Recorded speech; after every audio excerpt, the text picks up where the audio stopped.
ሰላም ጤና ይስጥልን የተከበራችሁ ተመልካቾቻችን እንደምን ውላችኋል? ከብስራት የዩቲዩብ ቻናል መረጃዎቻችን አሁን ይጀምራሉ። መረጃዎችን ያጋራችሁ ቤዛቤት አራጌ አብራችኋለሁኝ። የምናስቀድመው የሀገር ውስጥ ጉዳዮቻችንን ይሆናል። የኤችአይቪ ቫይረስ ልኬት መሳሪያ ማሽን አለመኖር ትልቅ ችግር እንደሆነበት የቤኒሻንጉል ጉሙዝ ክልል ጤና ቢሮ አስታወቀ።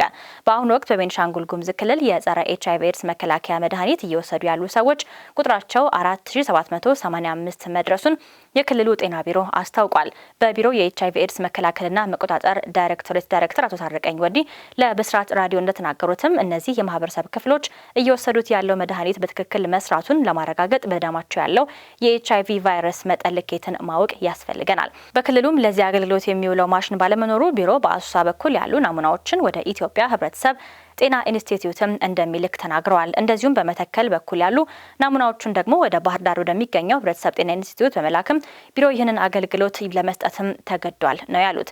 በዚህ ሁሉ ሂደት የሚላኩ ናሙናዎች የሚጠፉበት ሁኔታ መኖሩ የተገለጸ ሲሆን በደማቸው ያለው የቫይረስ መጠን ልኬት የማይሰራላቸው ሰዎች እንዳሉም ተጠቁሟል።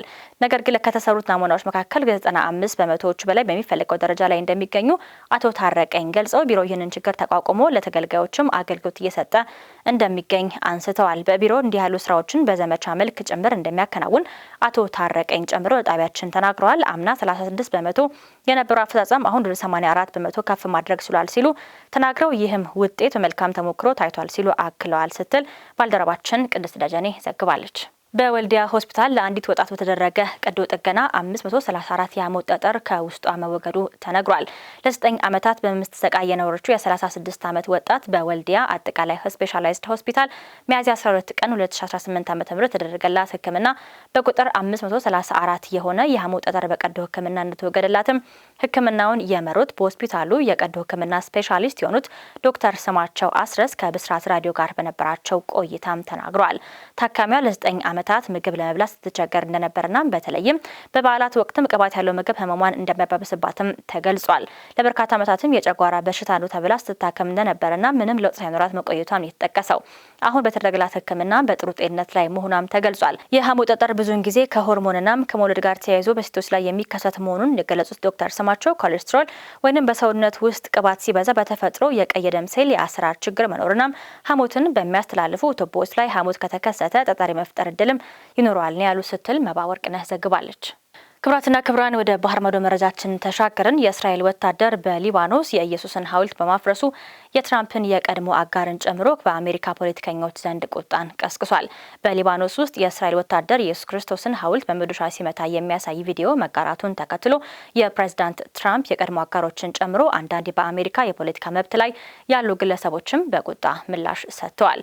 የእስራኤሉ ጠቅላይ ሚኒስትር ቤንያሚን ኔታንያሁ ድርጊቱ ይቅርታ ጠይቀው ምርመራ እየተካሄደ ነው ሲሉም ተደምጧል። አሜሪካ ከእስራኤል ጋር ባላት የቀኝ ክንፍ ኃይሎች ግንኙነት ላይ የሚሰነዘረው ትችት ከጊዜ ወደ ጊዜ እየጨመረ መሆኑም አሳይቷል። በተለይም የክርስትና እሴቶችን ያከብራሉ የሚባሉት እናም የእስራኤል ደጋፊ የሆኑ የቀኝ ክንፍ አንዳንድ ሪፐብሊካኖችም በእስራኤል አገዛዝ ላይ ጥርጣሬያቸውን እንዲገልጹም እያደረገም ይገኛል። የሪፐብሊካን ኮንግረስ አባል የነበሩት ማርጆሪ ቴይለር ግሪን በማህበራዊ ድረገጾች ላይ ለተሰራጨው ፎቶ ምላሽ ሲሰጡ በየዓመቱ በቢሊዮኖች የሚቆጠሩ የታክስ ዶላሮችን እናም የጦር መሳሪያዎችን የሚወስድ ታላቁ አጋራችን በማለት የእስራኤል ወታደርን ድርጊት አሳፋሪም ሲሉ ገልጸውታል። የቀድሞ የትራምፕ አጋር የነበሩት የቀኝ ክንፍ ተንታኝ ቱከር ካርልሰን የአሜሪካውን የኮርፖሬት ሚዲያዎችን በመጠቀማችሁ አታውቁትም፣ ነገር ግን ይህ አይነቱ ክስተት ብርቅ አይደለም ሲሉም ተደምጠዋል። አንዲት ኢራናዊት ወደ ሱዳን ጦር መሳሪያዎችን አዘዋውራለች በሚል በአሜሪካ ውስጥ በቁጥጥር ስር ውላለች። የአሜሪካ አቃቤ ሕግ በሀገሯ ስም የጦር መሳሪያ ወደ ሱዳን በማዘዋወር ወንጀል የተከሰሰች ኢራናዊት በቁጥጥር ስር መዋሏን አስታውቋል።